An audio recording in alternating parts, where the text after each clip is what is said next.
महाराष्ट्रामध्ये विधानसभा निवडणुकांसाठी सर्वच पक्षांनी तयारी केलेली आहे। आज मुंबईमध्ये आम आदमी पार्टीने एक महत्त्वाची बैठक बोलवली होती। या संदर्भात बोलण्यासाठी आम आदमी पार्टीच्या मुंबईचे अध्यक्ष प्रीती शर्मा मेनन आपल्यासोबत आहेत। मॅम, काय सांगाल, आज आम आदमी पार्टीचे सर्व कार्यकर्त्याची पदाधिकाऱ्याची आज बैठक बोलवली होती, काय महत्त्वाचा निर्णय घेतलेला आहे? विधानसभा निवडणुका तोंडावर आली आहे। आम आदमी पार्टी महाराष्ट्रामध्ये मुंबईमध्ये स्वतः असेंब्ली इलेक्शन्स लढणार आहे, ताकदीने लढणार आहे। महाराष्ट्राचं युनिट जे आहे, महाराष्ट्राची कार्यकारिणी, ते बघतील की महाराष्ट्रामध्ये किती सीट्स ते लढणार आहे। पण मुंबईमध्ये आम्ही 36 असेंब्ली सीट्सवर कॅन्डिडेट्स उभे करणार आहोत। आम्हाला असं वाटतं की इथे आमचं मोठं वोट बँक ऑलरेडी होतं। 2014मध्ये आम्हाला 2,70,000 मतं भेटली होती आणि आता BMCची तयारी करताना आमचा एक 10-12 लाखचा वोट बँक आहे। तो एक वोट बँक आहे ज्याला एक कल्याणकारी सरकार हवी आहे, एक सरकार जे हेल्थ आणि एज्युकेशनवर काम करणार।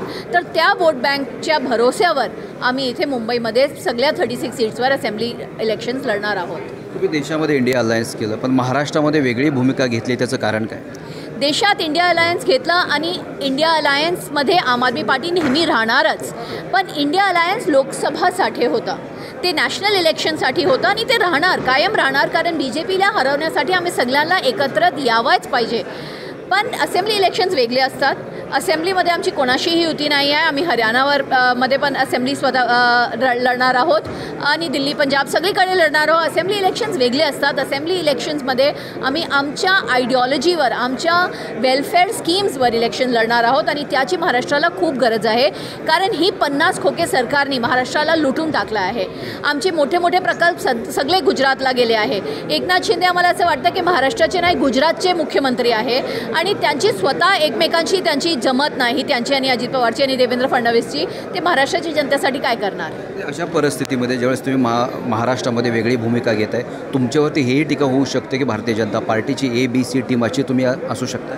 मला असं वाटतं की भारतीय जनता पार्टीलाच सगळ्यात परेशानी होणार, कारण त्यांचा वोट बँक आमच्याकडे येणार आहे। मी नक्की सांगते तुम्हाला। महाराष्ट्रामध्ये कुठल्या मुद्द्यांवरती तुम्ही निवडणुका लढवणार आहात? आरक्षणाचा मुद्दा सध्या खूप पेटलेला आहे, त्या आरक्षणची खूप गरज आहे महाराष्ट्रात।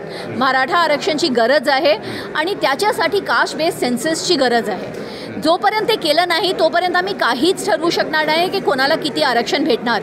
आणि मला असं वाटतं की महाराष्ट्रामध्ये आजसुद्धा इतके वर्ष झाले, पण दलितांची जी सिच्युएशन आहे, OBCची जी सिच्युएशन आहे, ते खूपच दर्दनाक आहे। एस्पेशली मराठा जे किसान असतात, जे शेतात काम करतात, त्यांच्या म्हणजे सुइसाईड जे इतके झाले आहे, त्याच्या प्रश्नावर कोणी काम केलं नाही। ॲग्रिगेरियन क्रायसिसवर जर बाहेर त्यांना काढायचं आहे तर त्यांना आरक्षण देण्याची खूप गरज आहे आणि त्याच्यासाठी आमची डिमांड आहे की एक actual socio economic caste based census करावं आणि सगळ्यांना त्यांचा जे ड्युटीफुल आरक्षण आहे ते नक्कीच मिळावं पाहिजे। एकीकडे तुम्ही बैठक घेत आहे, दुसरीकडे महाराष्ट्र नवनिर्माण सेने महाराष्ट्रामध्ये सध्या त्याच्या जागा ते उभा करत आहेत, पण सध्या तरी त्यांनी 2 सीटावरती नावाची घोषणा केली, पंढरपूर आणि मुंबईमध्ये। याकडे कसं तुम्हाला वाटतं का काय ते रेलिव्हेंट आहे?